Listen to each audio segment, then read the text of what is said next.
Buenos días y bienvenidos a mundodesconocido.es. Yo sé que el título de este vídeo es incendiario. Estoy seguro que incluso le ha asombrado. Se estará preguntando, ¿quién nos ha podido robar 300 años de historia, JL? ¿Cómo estás afirmando que estamos en el año 1720 en vez de en el año 2017? ¿Cómo puedes hacer esa afirmación? Bueno, en primer lugar quiero deciros que no es JL el que hace esa afirmación. Soy la correa de transmisión de lo descubierto por dos historiadores alemanes. Pero vamos al grano, vamos a contaros la historia de por qué alguien nos ha sumado 300 años a nuestra historia y los intereses que había detrás.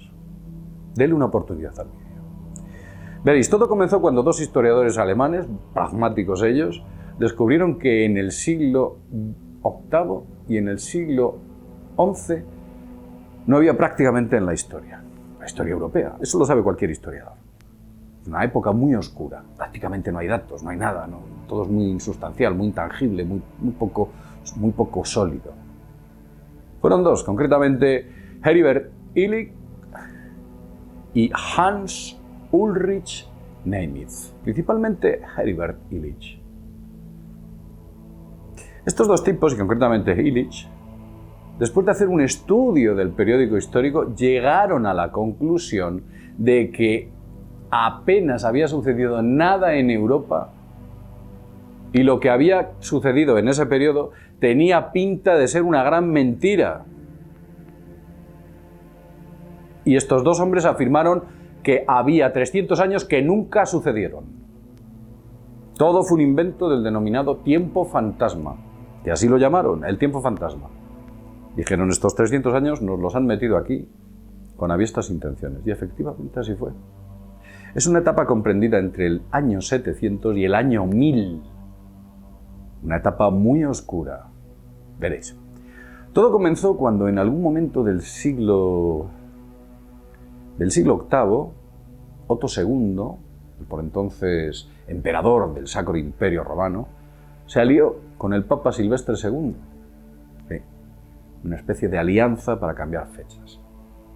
Y esas fechas fueron cambiadas para hacerse con todo el poder de Europa y una enorme cantidad de bienes, divisas y territorios. Un astuto plan que lo llevaron a efecto en el momento más propicio. Veréis.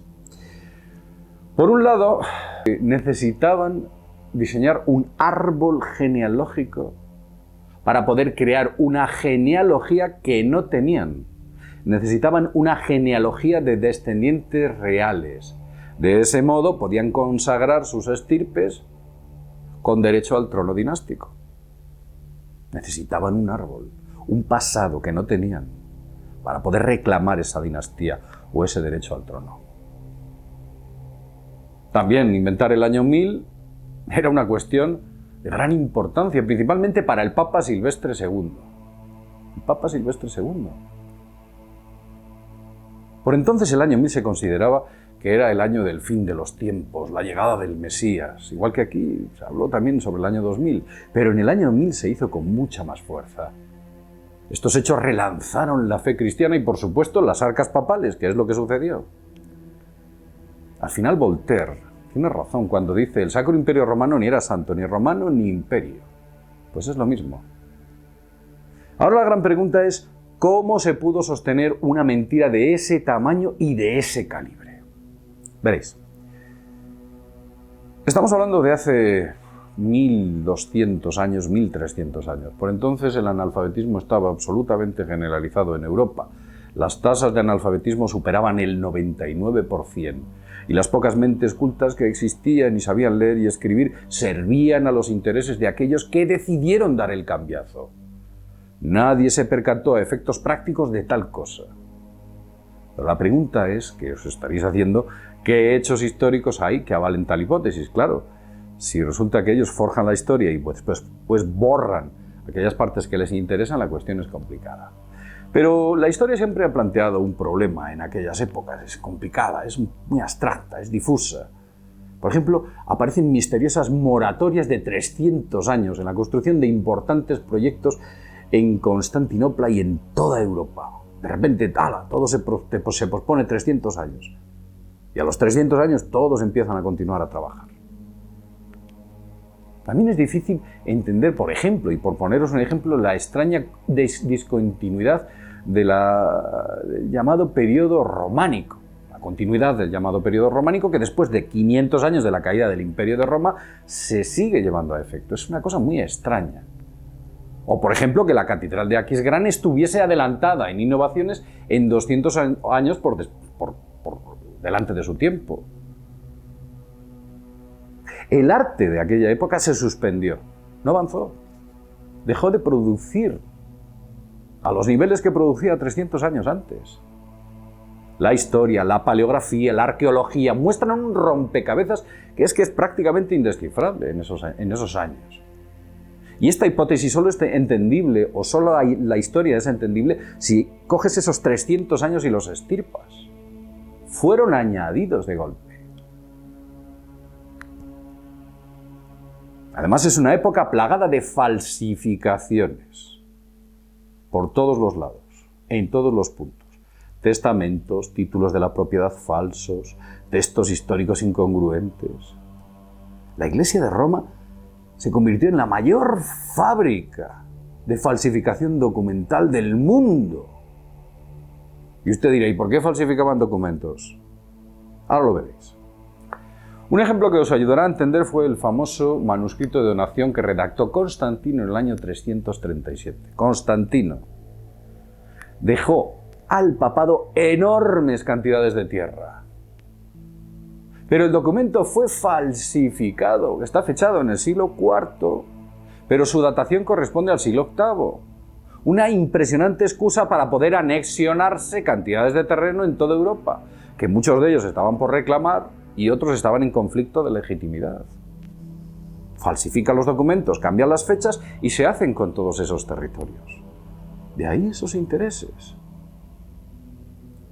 Luego hay otro dato curioso. Es una época en la que aparecen todo tipo de reliquias. Todo tipo. Una cosa muy extraña. Reliquias sagradas. Crean un marco de antigüedad que entrega legitimidad si le das una antigüedad de 300 años a estos objetos sagrados, que iban desde trozos de madero de la cruz de Cristo, sangre de algún santo, espinas de la corona de Jesús, mantos, sudarios, todo tipo de artefactos, algunos de ellos incluso rozan lo ridículo. Es que en aquella época nadie tenía un reloj, nadie disponía de un reloj. La fecha la entregaba el cura, el párroco. Era él a quien preguntaban en el momento que se encontraban. Al populacho literalmente le daba igual el año en el que se encontraban. Solo le interesaba la estación del año en la que se encontraban, no el año. Primavera, verano, otoño, invierno, es lo único que les importaba. Para sus procesos, por supuesto, anuales, pero el año les daba igual. No es como ahora. El emperador Constantino reescribió la historia por completo, adaptándola a su gusto, para crear esos intereses dinásticos y también poder anexionarse territorialmente todo aquello que quisiera. El famoso santo emperador Otto III, que también tenía vínculos con Constantino, se aprovechó de la misma causa. Además es que era un tipo que quería reinar en el año 1000. ¿De verdad? Otto. Era visto como una especie de gracia del destino. Oh, el destino ha decidido que yo reine en el año 1000. Pues sí. Si es que todos estaban a favor. Era mucho lo que había en juego y le salió bien, ya que ellos controlaban todo el poder y, por supuesto, toda la desinformación por el resto de Europa. Esto les permitió crear esta gran argucia. Veréis. He hablado con mi amigo Antonio y os voy a mostrar algunos de los extractos telefónicos que he tenido con Antonio, que lo habéis visto en algún vídeo con el que he compartido en numerosas ocasiones largas tertulias. Y esto es lo que me dice Antonio. Escuchad.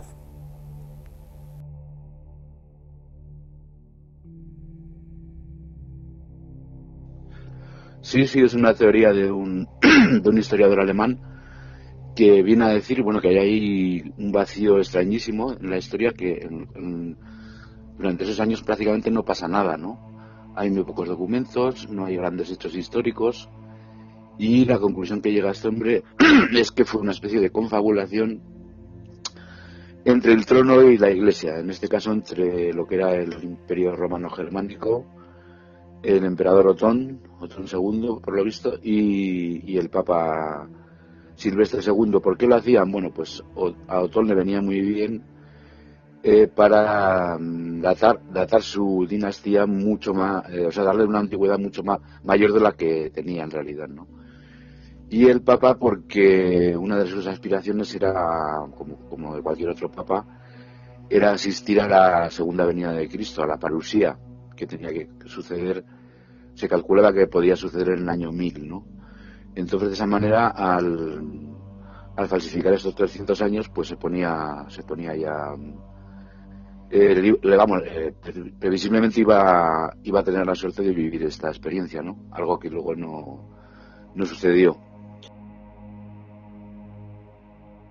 Claro, había muy poca gente que escribiera. No era como en el Imperio Romano, había lo que se llamaban los anales. Entonces había historiadores, cronistas que cada año consignaban un montón de detalles de lo que había pasado, las campañas militares, etcétera, etcétera. Todo eso desaparece, ¿no? Desaparece supuestamente con las invasiones bárbaras, las invasiones de los godos, y se produce pues una cierta época de barbarie e incultura, ¿no? Y los únicos que podían tener gente que escribiera y que guardara documentos eran precisamente pues los dos que hemos dicho, o bien la Iglesia o bien el poder temporal, es decir, en este caso el emperador, ¿no? O sea que les era muy fácil hacer algo como esto. Y por otra parte, ¿quién les iba a llevar la contraria? Pues nadie, ¿no? Y tampoco qué interés podía haber en llevarla la contraria, ¿no? Y yo creo que esto pues tiene mucho que ver con el afán que ha tenido siempre el poder de cambiar el tiempo, de cambiarlo a su favor, ¿no? De controlarlo, ¿no? Porque suponiendo que esto fuera verdad, que hay historiadores que lo defienden, y hay muchos otros que dicen que no, que es una fantasía, ¿no?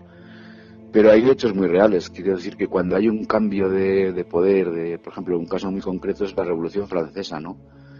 Lo primero que hace es cambiar el calendario, cambiar el nombre de los meses, hacer meses de diferente duración. Es como una manera de romper con el pasado, ¿no? De inaugurar una nueva época. Como veis, es una teoría que está bastante extendida. De hecho, hay bastantes historiadores, o unos cuantos historiadores, que están a favor de coger esos 300 años y sacarlos. No tiene sentido. Coja usted esos 300 años y tírelos a la papelera. Es que no hay nada ahí. Han sido inventados. Claro, usted se estará diciendo, vamos a ver, JL, el Imperio Chino tiene que también haber destruido esos 300 años, por ejemplo. El problema es que la antigua Europa, esos años, fueron solapados, eliminándolos. De tal modo que cuando hablamos del calendario chino, ellos tienen un origen o datación distinto al nacimiento de Jesucristo. De tal modo que el encaje en el contexto total o global de la historia encajan perfectamente, aunque uno lo muevas 300 años adelante o atrás, ya que la datación del origen de uno es antes de Cristo y la datación del origen del otro es totalmente distinta. Por eso encaja. Veréis, quiero repetirlo. He dicho al principio, me limito a transmitir los ensayos y estudios de Heribert y Hans Ulrich Ney. ¿Puede una mentira alcanzar tales proporciones? Le pregunto a usted. ¿Puede una mentira alcanzar tales proporciones? Vamos a coger el contexto de lo que ocurre hoy en día. Mire usted hoy en día lo que ha ocurrido. Desde el año 2000, 2001, todo lo que ha ocurrido. Los grandes acontecimientos, y no hace falta que yo los diga. Ya como muchos de ellos son mentiras. Mentiras de grandes proporciones que se están instaurando. Y lo que hace esa instauración de esas grandes mentiras es acallar las voces e ideas alternativas, que son ahogadas e incluso maleficadas mediáticamente. Es más, si usted dice que la historia fue de una manera en vez de otra, puede acabar en la cárcel en algunos países. Fijaos, puede tener problemas legales. Ir contra la llamada versión oficial de la historia hará que sus huesos acaben entre rejas, directamente. dependiendo del tema, claro. En fin, vamos a dejarlo aquí, pero, como he dicho al principio, yo no estoy diciendo que nos hayan quitado 300 años. Estoy diciendo que existe la posibilidad de que esos 300 años, esa etapa oscura de la historia, sea un amaño de proporciones descomunales con las cuales se pudo sostener el estatus en toda Europa, no durante 300 años que nos robaron, sino durante los 1300 años siguientes. Vamos a dejarlo aquí. Como siempre decimos, sin más, desde mundodesconocido.es, nos vemos en el próximo videoprograma. Hasta pronto.